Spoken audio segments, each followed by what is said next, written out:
I want to talk a little about that dynamic that was between them. How was it kind of crafting this game? Same dynamic. The same dynamic you two have? I kind of imagined it. I can kind of see it, you know? It's there. But how was that, you know, kind of building this dynamic between these two characters? Well, we started with the dynamic, right? When we found Chloe Fraser as the character that we wanted to pursue, we thought about, you know, who to pair her up with. Yeah. The one that created the most conflict and therefore growth would have been Nadine Ross, right? This ex-paramilitary leader of Shoreline. Yeah. I mean, and the personalities couldn't be further apart. You have the enigmatic Chloe Fraser, hustler, wheeling, dealing, always backing out when it gets too tough. And right. The pragmatic, militant leader, Nadine Ross. It was perfect. Yeah, I mean, when I first read that, I was like, oh, wait a minute. Chloe is like impulsive, and Nadine is so like calm and collected. I was like, and we're going to talk about teamwork, and they're going to solve this adventure together? Are we sure that's going to work out? Yeah, right. That's it. That's exactly the question. Yeah. Right. So another thing we saw in that trailer is you guys revealed who the villain is in the game. And it's somebody that a lot of people might not know about. I think diehard Uncharted fans might know who this is. Could you explain who that is, though? The villain? The villain. Well, the villain's Asav. Asav is this insurgent leader who's basically, you know, creating turmoil in India right now. And he also has entitlement to these lands, at least he thinks he does. There's two factions of the old empire, the old kings and the new king, which was a more progressive king. And Usman, who plays the character Asav, he's an amazing actor, did a really good job of bringing Asav to life, which is he believes in the old king. He believes in the purification of this establishment and wanting to gain back these lands for himself. Right. These zealots, man, I swear, they just want everything to be their way. Right. All right, so, and that eventually forces Chloe and Nadine to join forces, if I'm not mistaken, right?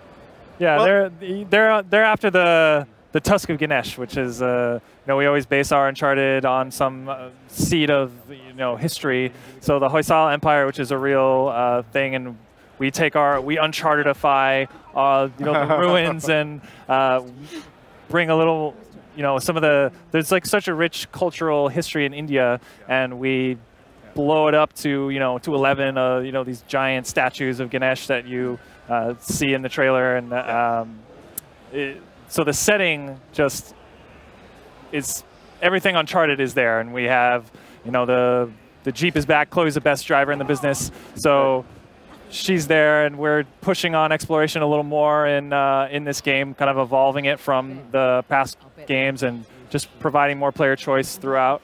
And nice. Yeah. Other than the statues of Ganesh, are you guys going to get into any Hindu mythology, given like the vastness of that situation? Well, these are archaeological sites. I have to say this, right? Because that's true. These are ruins of the great Hoysala Empire, right? And we did a lot of research to ensure that we, you know, respect the religion. There are thousands of people, hundreds of thousands of people, if not millions, that still practice Hinduism avidly daily. So we wanted to approach this thing with respect, reverence, but at the same time in context of a game. So a lot of these archaeological sites are based on the Hoysala people and their empire. And the story of the Tusk of Ganesh and how he lost his tusk, which they talk about in the trailer, that kind of thread, that is like from a real text in Hinduism. So there's like, we've taken it and made it as the base of our story. Yeah. Right. I really like how you guys always dig into the intricate history of these settings and of these cultures before you implement them into the games. It's always astounding to me. So I want to talk a little bit about the fact that this is the first Uncharted expansion, standalone expansion in history. You guys have never really done anything like this. What led you to this point right here? Well, we explored many storylines. After we finished the Nathan Drake story, right, we were done with Nathan Drake. We were done. Oh. We wrapped it up. Broke her heart. Right. Broke her heart, Right. man. My boyfriend's gone. It's fine. No, I'm very excited for this one. Yeah, well, we explored many different, because we have such a vast cast to pull from. We went down a few different storylines. We went through the Sullivan storyline. Even Cutter came back up. Yeah. And we were messing around. We were talking about that. We want to talk more about Cutter before this show. We're going to. But, you know, the Chloe story just kept jumping back out at us. It was, you know, she's such a self-preservationist. She's, you know, always like bailing out at the last minute. Right. You know, And she was just an intriguing Survivor. character. Exactly. Yeah. She's a survivor. And we wanted to see how, you know, just putting her up with someone like Nadine, if Chloe was the showrunner, if this was her job, Right. how would she fare? What would she stand to lose now that she has everything to lose? Right. Would she go all the distance? Would she complete the task? So these were the questions we started with that led to the Right. last thing. You know, that's the one similarity I can see between the both of them. Is they're both kind of survivors. I kind of got that vibe from Nadine in Uncharted 4, Yeah. the way she was. You could tell she really didn't like Wraith, but she was working with them because Yeah. it was for her betterment, you know? Of course. And it was kind of the same thing with Chloe and Drake in Uncharted 2, so I really like that. Yeah. All right, so, you know, I'm a big multiplayer fan. Kurt, you know this. You know this more than anybody. I love the Uncharted multiplayer. Will there be any tie-ins of any sort from the game? So yeah, so Lost Legacy comes with the entire multiplayer suite of Uncharted. We're kind of unifying the multiplayer. So both Uncharted 4 and Lost Legacy have the same multiplayer. So you get everything with all the DLCs released, all the survival mode, the co-op, and then yeah. So all the DLC that we've done, and then we're gonna have some Lost Legacy content in the future that we'll be talking about soon. That is that is so great. How was it kind of taking this different path as far as narrative goes? You know, you had this wisecracking, very clever, witty Nathan Drake, and now you have like a completely different personality in the driver's seat. How was it kind of changing gears on that? I mean, we built the game around Chloe. So, Yeah. you know, the tone of the game reflects her state of mind and where she goes, the arc that we're going to be pushing. It's a little grounded, a little more grounded, maybe even darker at times, but it's still fun, still has that sense of wonder and Chloe adventure. in the end is a fun character. Yes. Yeah. Right. That's why we like her. Yes. So she fits the Uncharted, you know, the main character being a fun character is an Uncharted thing. So Right. it fits right in. Now, I got to ask, since Chloe is there, does that mean there's going to be a lot more driving in this one? Because I got to say, in Uncharted 4, I didn't do so well with those driving scenes.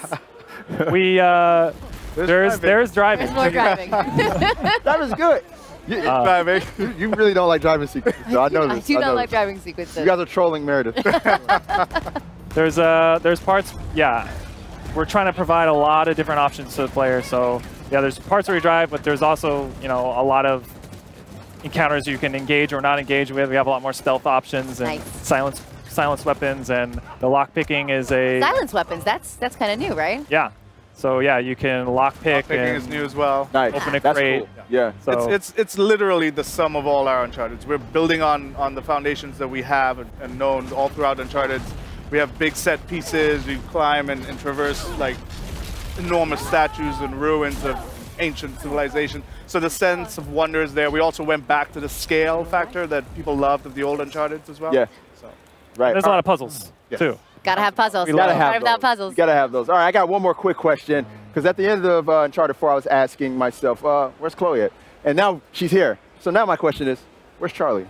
Where's Cutter? Charlie. Yeah. Yes, Oh, Charlie Charlie Cutter. Cutter. Where's Charlie Cutter? I love Charlie So Cutter. you gonna make maybe a little appearance? I mean, I know they had a little something going in Uncharted 3, so any All the chance? conspiracy theories right over here. I would say that this story is about Nadine and Chloe, Okay, all right. but you never know, right? In another life. Maybe, yes. Well, I'm glad you guys at least mentioned him in Uncharted 4. That felt good. That felt good. Well, anyways, thank you very much, Sean and Kurt, for your time, and Meredith for joining us. Absolutely. And Thank on you. that note, we're going to go